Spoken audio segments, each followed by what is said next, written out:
Hey, thanks for joining us for Rudder Renovations. Today we're going to talk about how to take your dryer and clean it out to where it's more efficient and less of a fire hazard. So stay tuned as we jump right in. One of the first things to check, did you clean the lint screen? Okay, so clothing causes a bunch of lint, and then what happens is over time, lint not only gets here, but bypasses your filter and goes down in the dryer itself, so you wind up having a lot of lint in other places that get clogged up and can actually make your dryer less efficient and possibly one day become a fire hazard if you don't get it cleaned out. There's all kind of different ways to clean it out. You can get brushes. There's brushes you can stick down here and it'll stick to and collect all the dust. And we're gonna go one step further to actually take it apart, and that way we can kind of clean out the inside of this dryer and where it is going to on the outside, and that way we can clean out the vent out there too. Because what's happened with this dryer is we have it's running longer and longer and the clothing is staying damp, and so what we're going to do is make sure that it can actually breathe and get all that moist air out to get the clothes dry. Step one will always be to unplug the dryer. The second step will be to take the dryer and you can pull it away from the wall a little bit. Keep in mind that if you have a short vent hose in the back, that you might pull it off, and so you just want to make sure that we don't tear it or rip it. So if you pull it out a little bit, you can just peek over and make sure that the line is not being stressed too much. My particular dryer has 2 screws in the back, and it's going to allow this top to pull up. So I would stick a wash rag or something in there, an old rag, so you don't scratch up the surface if you're concerned about scratching it.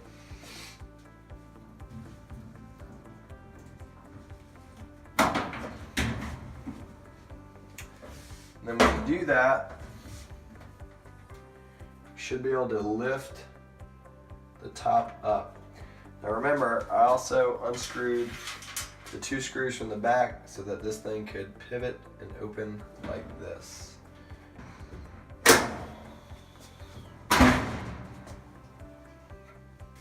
Alright, as you can see, there are these little pop-in clips. There was only 2 screws holding this front at the top. Keep in mind they're going to have wires here, still connected.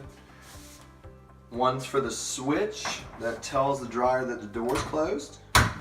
The other is for a light in this case. And so you should be able to just lift it up and move it over to the side like this. Also, if you want better access to the inside of the dryer, where the lint collector is, you can take off these screws.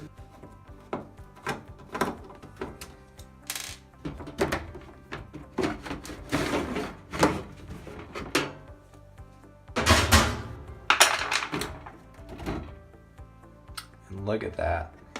Just to give you an idea, this is what I've already pulled out of there.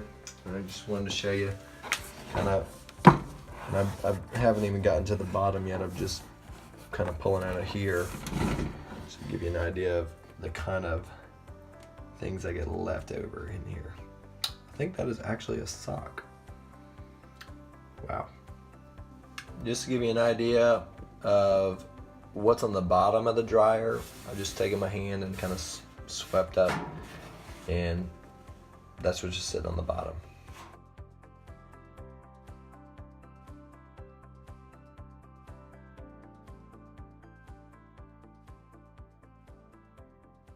Okay, so we got the bulk of the lint out of here.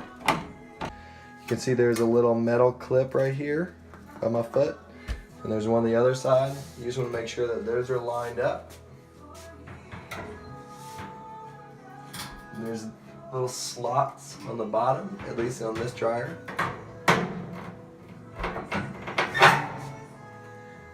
Make sure it's sound, and then what you're going to want to do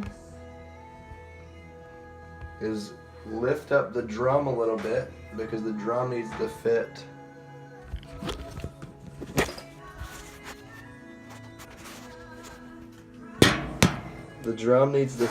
around this closure. So I'm gonna make sure I pick it up a little bit and move it. Make sure your clips all line up.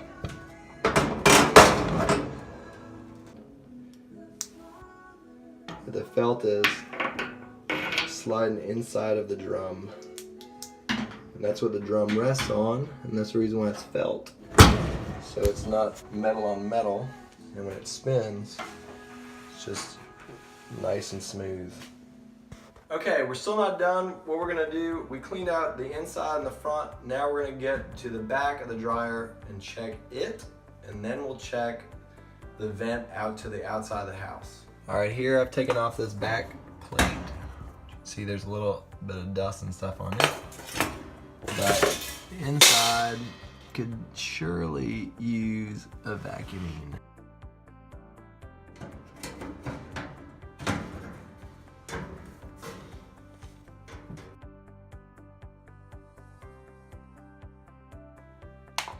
My biggest advice when you're putting this back on, go ahead and loosen this up more than you think you're going to.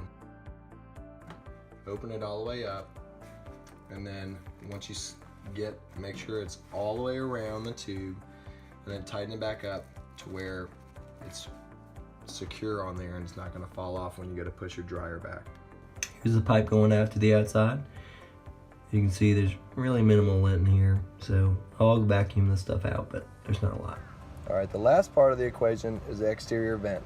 I'm going to check to make sure there's no blockages. We check the pipe going out here, and if you look at this, that is incredibly clogged. So you can vacuum this out as well, or use compressed air, or you can just pull it out. But either way, this definitely needs to be clean. And you can look up in here too, make sure that everything else is clear in there, clean it out. You should be ready to dry some clothes. Just to show you what this should look like, you should be able to see through it.